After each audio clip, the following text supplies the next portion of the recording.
Hello everyone, welcome to your weekly tech update, the show that explores the newest, coolest, and just fascinating side of the interwebs, sometimes a little weird as well. I am your tech leader, Ray McNeil. Coming up on the program today, beads of sunlight and extraordinary galaxies are the winning images from Astronomy Photographer of the Year 2024. This pinecone-shaped wildfire detector built by students provides its own power when exposed to fire. Happening in this week's What The? In another world's first for Red Bull, David Godzik rides a mountain bike course on a moving train while remaining in the same spot. And of course, we'll wrap up the program with this week's Moment of Joy. All that and a whole lot more coming up on today's edition of your weekly tech update. Next.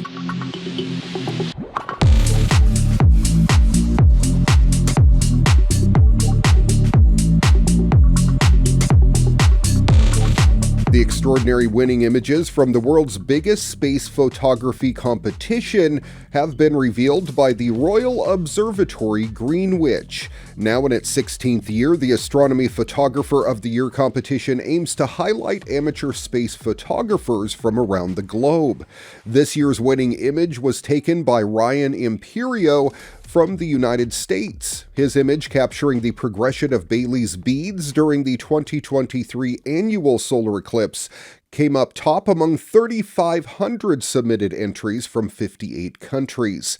Bailey's beads are formed when sunlight shines through the valleys and craters of the moon's surface, breaking the eclipse's well-known ring pattern, and are only visible when the moon either enters or exits an eclipse. Competition judge and meteorologist Carrie-Ann Leckie Hepburn said the image left her captivated. This is an impressive dissection of the fleeting few seconds during the visibility of the Bailey's beads, she said. It's exceptional work deserving of high recognition. There was a number of other subcategory winners as well. I'm going to run you through them real quick because each one is magnificent in its own right.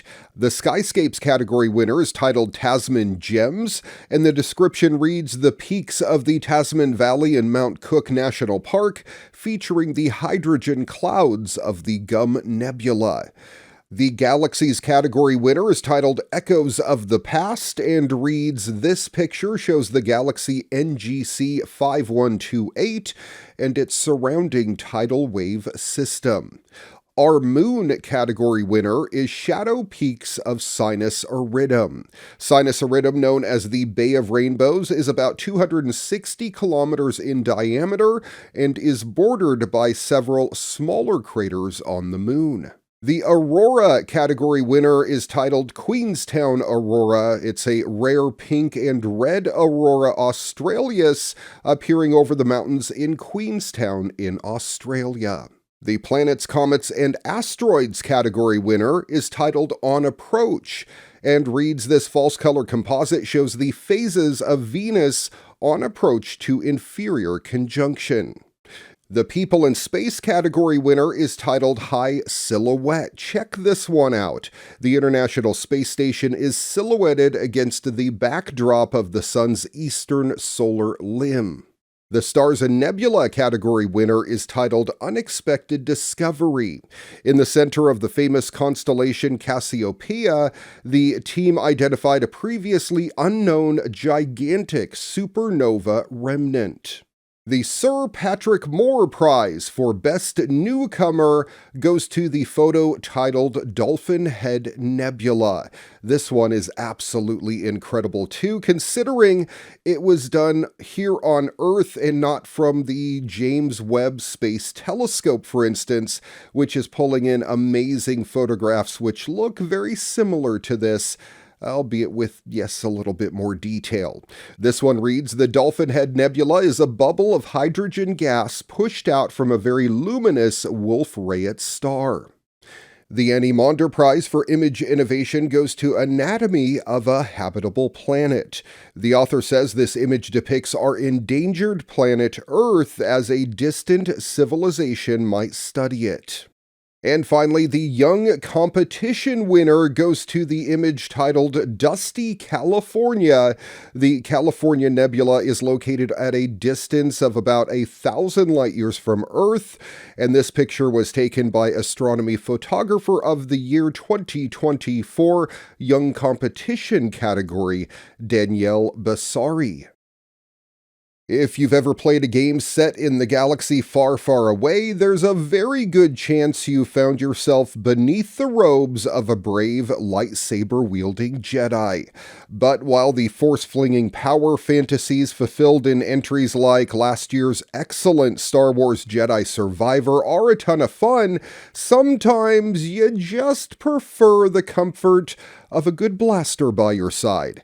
Enter the recently released Star Wars Outlaws, an open-world action-adventure that forgoes hokey religions and elegant weapons in favor of a good old-fashioned Scoundrel story set between the events of The Empire Strikes Back and The Return of the Jedi.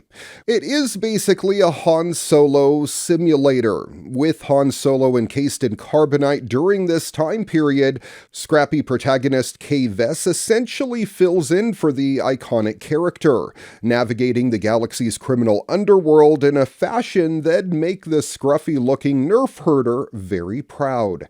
For players, this means utilizing plenty of familiar sandbox game systems and mechanics, from combat and character progression to stealth and platforming, but within the beloved universe that George Lucas created nearly 50 years ago. Specifically, Kay's quest to remove a bounty from her head and pull off the ultimate heist takes her to familiar franchise locales such as Tatooine and Canto Bight, as well as some entirely new areas too, like Tashara. Spread across a massive, mostly open map, these moons and planets offer seemingly unlimited opportunities for fans to fully immerse themselves in the sci-fi saga's lesser-seen, crime-filled corners that seemingly are a lot of fun.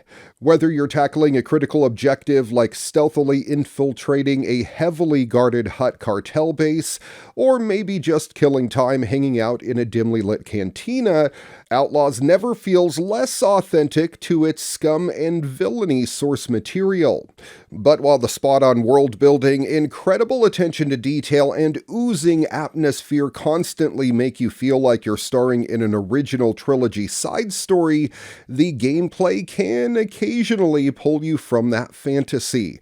Most of the action, from exchanging blaster bolts with enemies to cruising around on Kay's speeder bike, does a decent job of supporting the setting and story. Some repetitive minigames like hacking and lockpicking can become tedious, while a rigid stealth system might have you repeating some missions more than you'd like. However, the hacking and lockpicking, the timed aspects of them can actually be disabled, which really helps the gameplay aspect. More novel, polished elements like character progression and an engaging reputation system fare much better. The former trades the usual crowded skill trees for a more organic approach that sees you evolving your skills and abilities by seeking out mentor-like experts, while the latter tasks you with carefully balancing your standing among the various crime families. Along Kay's journey, you'll both betray and align with a variety of these unsavory sorts, including the Pike Syndicate, Hutt Cartel, Crimson Dawn faction, and many more. But more than just narrative window dressings, these relationships affect everything from the resources and intel you can access to how welcome or unwelcome you might be on certain areas of the map. It's not a particularly deep system, but one that perfectly supports the underbelly-focused story while also making you feel like you have some agency over your precarious standing within it. Where an encounter with a Hutt henchman could potentially lead to a fresh bounty on your head, your interactions with Kay's sidekick Nyx are always amiable. The cute companion plays a huge role in the game, providing plenty of lighthearted moments, like Kay and Nick's adorably sharing a meal atop a cantina counter. That'll have you holstering your blaster in favor of accessing the game's photo mode. But don't let the little guy's huggable facade fool you, as Nyx is every bit the troublemaker that Kay is. Players can command the tiny creature to steal, distract, attack, hack, and otherwise make your enemies look as dumb as bantha fodder. Even when being bad, though, the faithful friend never sheds its playful personality. In fact, don't be surprised if you needlessly direct Nyx to cause a distraction just so you can watch him adorably play dead for the security cameras.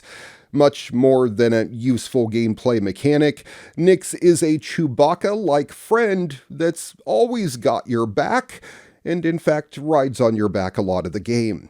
When not playing with your pet, double-crossing criminals, or otherwise authoring your own underworld adventures, you'll discover plenty of other activities and interactions that feel authentically Star Wars. Whether following the main campaign or venturing off the beaten path, you could find yourself attempting to best Lando Calrissian in a high-stakes game of Sabacc, battling a Rancor beneath Jabba's palace, or blasting TIE fighters to bits from the cockpit of your ship, which you also seamlessly pilot between planets. It's really cool. Like the Millennium Falcon, Outlaws is much more than the sum of its parts and definitely earns a spot on the best Star Wars games list. Sure, it could benefit from a bit more polish, but similar to the iconic hunk of junk, it comes through when it really counts. For Han Solo fans who have been wanting an interactive adventure that celebrates the seedier side of the sci-fi saga, this scrappy Scoundrel simulator is just what the medical droid ordered.